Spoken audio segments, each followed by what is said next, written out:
আমার প্রিয় ছাত্রছাত্রীরা, আশা করি তোমরা সবাই ভালো আছো। নভেম্বর মাসের পরীক্ষা নিয়ে হাজির হয়েছি।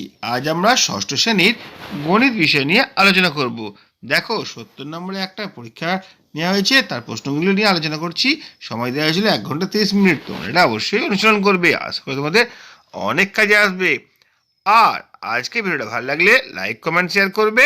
চ্যানেলে যদি নতুন এসে থাকো, চ্যানেলটা সাবস্ক্রাইব করে পাশে থাকা বেল আইকনটা বাজিয়ে দেবে, যাতে আমার তৈরি পরবর্তী ভিডিওগুলো সবার আগে তোমার কাছে পৌঁছায়। চলো প্রশ্নগুলো দেখে নিই। দেখো, নভেম্বর মাসে পরীক্ষা, শ্রেণী ষষ্ঠ, বিষয় গণিত, পূর্ণমান সূত্র, সময় 1 ঘন্টা 30 মিনিট। প্রথম কোশ্চেন হচ্ছে, নিচের প্রশ্নগুলির নির্দেশ মতো উত্তর দাও। 1 গুণিত 6, 6টা কোশ্চেন আছে, 1 নম্বর করে 6 নম্বর। প্রথম কোশ্চেন হচ্ছে, রোমান সংখ্যায় লেখো 59। শূন্যস্থান পূরণ করো। 19 গ্রাম 68 মিলিগ্রাম সমান ড্যাশ মিলিগ্রাম। 3 নম্বর কোশ্চেন, 120 টাকা 30% সমান কত? গুণ করো 1.35 ইন্টু 1.4 ইন্টু 1। তারপর একটা দিয়েছে +18 -8 ইকুয়াল টু কত? নেক্সট কোশ্চেন, সমবাহু ত্রিভুজের প্রতিটি কোণ কত ডিগ্রি করে? এটা হলো নাম্বার 1 কোশ্চেন। নাম্বার 2 কি আছে, নিচের প্রশ্নগুলো উত্তর দাও। 2 গুণিত 7 সমান 14। 7টা কোশ্চেন আছে, 2 নম্বর করে তোমাদের 14 নম্বর এখানে পাবে। একটি সমবাহু ত্রিভুজের পরিসীমা 14.4 সেন্টিমিটার। ওই ত্রিভুজের একটি বাহুর দৈর্ঘ্য কত হবে? 14। নেক্সট কোশ্চেন, 24টি কুলের মধ্যে 6টি কুল পচে গেছে। মোট কুলের শতকরা কত কুল পচে গেছে হিসেব করো। তারপর একটা সরল দিয়েছে 0.35 into 0.35 plus 1.5 into 1.5 plus 2 into 0.35 into 1.5। তারপরে রয়েছে দেখো 0.0405 কে সামান্য ভগ্নাংশে পরিণত করো। এটি কি ধরনের আবৃত্ত দশমিক? নেক্সট কোশ্চেন হচ্ছে, সরল করো 12 -3 প্লাস +6 এর বিপরীত সংখ্যা। সমকোণী সমদ্বিবাহু ত্রিভুজের 3টি কোণের কোণ অনুপাতগুলি নির্ণয় করো। নেক্সট হচ্ছে, সমবাহু ও সমদ্বিবাহু ত্রিভুজের কয়টি করে প্রতিসম রেখা রয়েছে? এটা 2 কোশ্চেন হয়ে গেল। এরপর আমরা চলে আসবো 3 প্রশ্ন।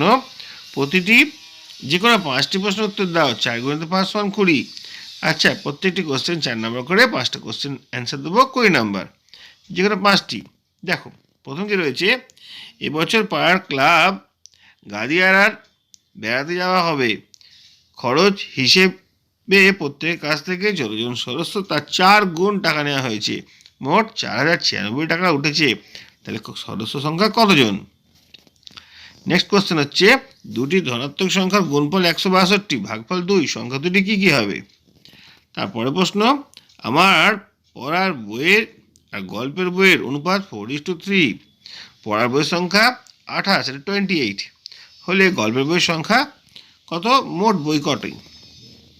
নেক্সট রয়েছে, মেলায় যাওয়ার জন্য তোমাকে দাদু 50 টাকা দিলেন। সেই টাকার 70% খরচ হলো, বাকি টাকা তুমি জমানোর ভাড়ে ফেলে দিলে। হিসাব করে দেখো তো কত টাকা মেলায় খরচ হয়েছে আর কত টাকা তুমি জমানো ভাড়ে ফেলেছো।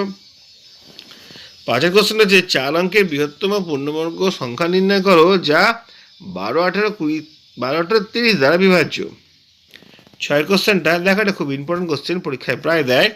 তোমার বয়স 10 বছর 11 মাস 18 দিন। তোমার ভাইয়ের বয়স 7 বছর 5 মাস 20 দিন। তোমার দাদার বয়স 13 বছর 8 মাস 12 দিন। তার 3 জনের মোট বয়স কত?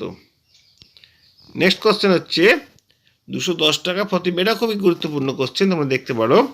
210 টাকা প্রতিমা সাইকেলের মধ্যে 3:4 অনুপাতে ভাগ করলে কাকে কত টাকা দেওয়া হবে? এরপর আমরা চলে আসছি, যে কোনো 3টি প্রশ্ন উত্তর দাও। 3 গুণিত 3 সমান 9। অনেকগুলো কোশ্চেন রয়েছে, 5টা কোশ্চেন রয়েছে, 3টে কোশ্চেন অ্যান্সার দিতে হবে, প্রত্যেকটি তোমাদের 3 নাম্বার করে। দেখো কি কোশ্চেন আছে, আমাদের গাছ থেকে এবছর আমি এটা না এক্সটি আম পেড়েছি। গত বছর এবছরের আম সংখ্যার দ্বিগুণ থেকে 8টি আম কম পেড়েছিলাম। তাহলে গত বছর কটি আম পেড়েছিলাম লেখো। এবছর এক্সটি পেড়েছি, গত বছর দ্বিগুণ অপেক্ষা 8টি কম পেড়েছিলাম, তাহলে মোট কটি আম পেড়েছিলাম লেখো।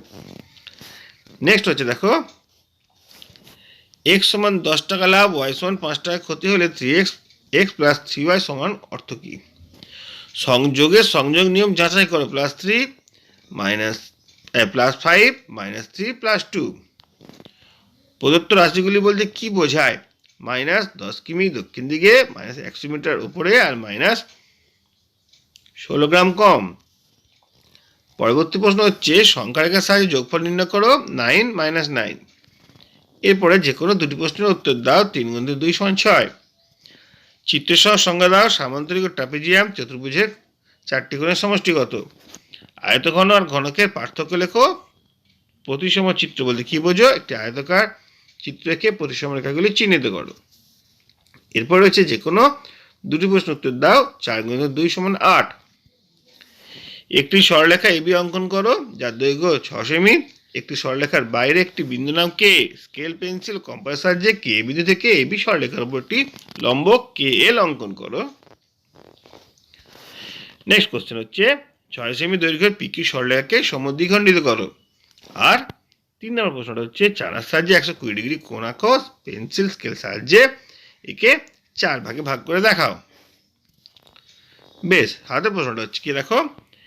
একটি পাড়ায় 5 জন সদস্য বিশিষ্ট পরিবারের সংখ্যা 6 জন, 4 জন সদস্য বিশিষ্ট পরিবারের সংখ্যা 13 জন, আর 8 জন সদস্য বিশিষ্ট পরিবারের সংখ্যা 9 জন, আর 6 জন সদস্য বিশিষ্ট পরিবারের সংখ্যা 3 জন।